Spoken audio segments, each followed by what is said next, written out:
Bem-vindo, meu amado ouvinte da Palavra de Deus. Sou o pastor Adriano Cunha. Estamos aqui para mais um estudo da Palavra de Deus e vamos estar dando início a uma série chamada Os Evangelhos. Amém? Já de antemão, peço que você dê um joinha aí, que você se inscreva no canal. E se você gostar do nosso material, você possa estar enviando para outras pessoas também, em nome de Jesus. Amém?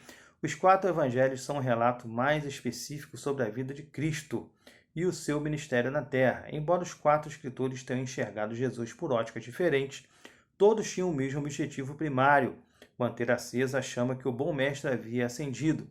Os evangelhos significa boas novas. Eles são um tratado bem definido, selecionado e polido que nos leva a conhecer o caráter de Cristo como seu amor. É certo que nem tudo o que Cristo realizou ou disse foi registrado, né? Você pode ver esse fato lá em João 21, 25, né? Não tinha como escrever tudo aquilo que Jesus fez. Mas com certeza o que foi registrado já nos leva a ver quão grande é o nosso Senhor.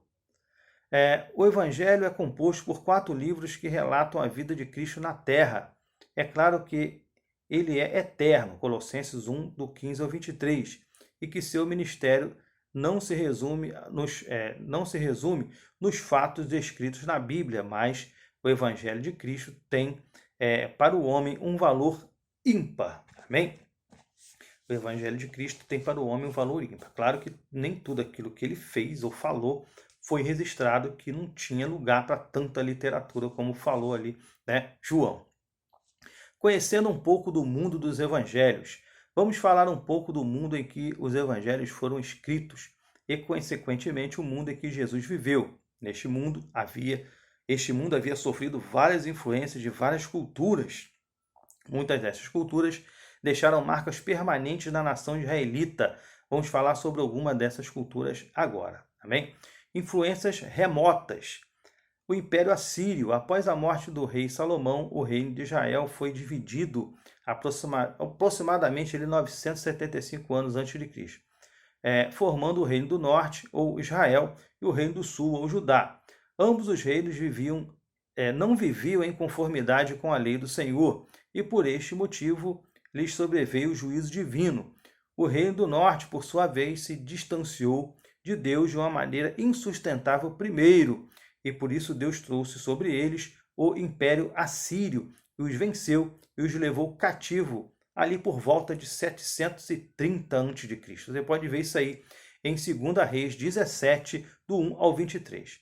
Como os samaritanos, como Samaria era a capital do Reino do Norte, o rei assírio, para garantir que os poucos habitantes que ele havia deixado por lá não se rebelasse posteriormente contra o império, enviou para lá pessoas de várias nacionalidades. Isso fez dos samaritanos um povo misto que adorava vários deuses. Veja lá em 2 Reis 17, do 24 ao 41, né?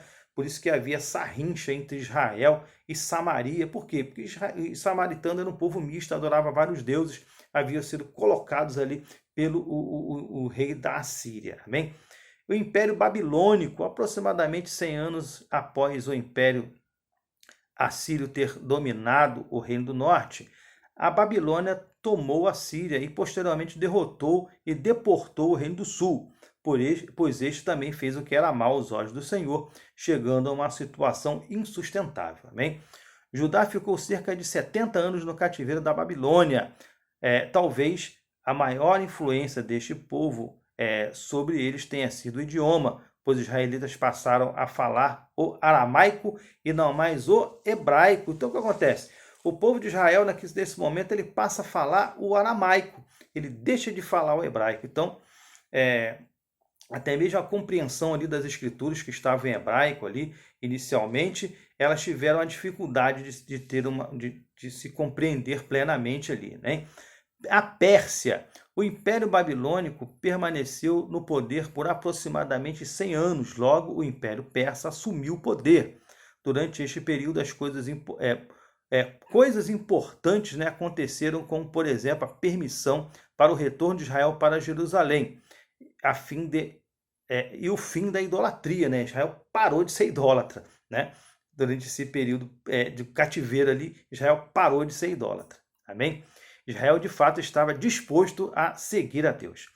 Como falamos anteriormente, a introdução do aramaico dificultou a boa compreensão das escrituras, né? Por isso, houve durante este período muita má aplicação da lei, muitos abusos concernentes a isso. A influência persa não foi muito diferente da Babilônia, pois ambos os impérios surgiram das terras do leste do mar Mediterrâneo, ocupavam praticamente uma área comum, embora durante o Império Persa, Israel tenha vivido mais pontos positivos. Depois você dá uma lidinha lá no livro de Esther, que vai ser uma benção para a sua vida, amém? Então, ali quem falava o hebraico, né, era só os eruditos, né? Conseguia falar o hebraico, né? Porque o povão mesmo, todo mundo falava o aramaico. Tanto é que na época de Cristo, a língua que Cristo falou ali era justamente o aramaico. O Império Grego, a Grécia com toda certeza influenciou o mundo inteiro com a sua filosofia. Até os dias de hoje é comum ver muito da influência grega em muitas áreas, por exemplo, medicina, direito, filosofia, artes, né? O período do domínio grego iniciou-se repentinamente. O homem merece todos os créditos pela maravilhosa ascensão do Império Grego. Seu nome era Alexandre Magno, né? Conhecido também como Alexandre o Grande, né? Alexandre desejava que o mundo inteiro possuísse uma só cultura, uma só língua, um só povo, uma só língua. Os persas tinham governado uma vasta região. Nesta estava também incluída a Palestina, pelo período de 200 anos. Após isso, foram conquistados pelos poderosos exércitos de Alexandre. Este fato ocorreu aproximadamente 330 a.C. Alexandre se esforçou em divulgar a cultura grega, introduzindo doutores, né, para ensinar tanto o idioma grego como também a cultura.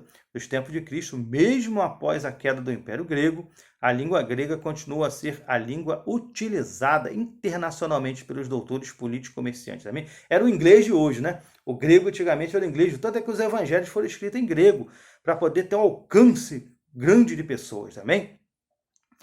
A palavra helenismo é utilizada para descrever tudo relacionado à cultura grega. Sempre veremos esta palavra em livros e estudos relacionados ao mundo antigo. Alexandre Magno morreu muito jovem, com 33 anos de idade, e o seu vasto império foi dividido em 4 partes. 2 destas partes viviam em conflito por 150 anos pelo controle da Palestina. Estas são o Egito e a Síria vivia ali em conflito pelo controle da Palestina. Na primeira parte desse período, o Egito, que era dos Ptolomeus, né, a qual Cleópatra, rainha de origem grega, pertencia, dominou. Houve, então, breve período de independência, sendo sucedido pelo controle da Síria, que era dos Seleucitas. Podemos observar quantas influências remotas o povo de Israel foi submetido, quantos idiomas e culturas vieram a mudar em muitas características do povo. Mas ainda haveria mais uma cultura que iria influenciar grandemente a nação de Israel, né?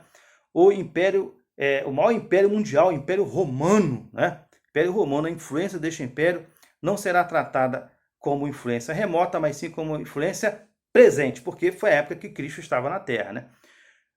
Pois foi durante a ascensão do Império Romano, né, que o Filho de Deus veio à Terra, portanto, Jesus conviveu com a cultura romana, sendo esta também a cultura comum a todo o Novo Testamento. Querido, que Deus te abençoe, em nome de Jesus, né? Essa matéria a gente lê bastante, né? Muita coisa.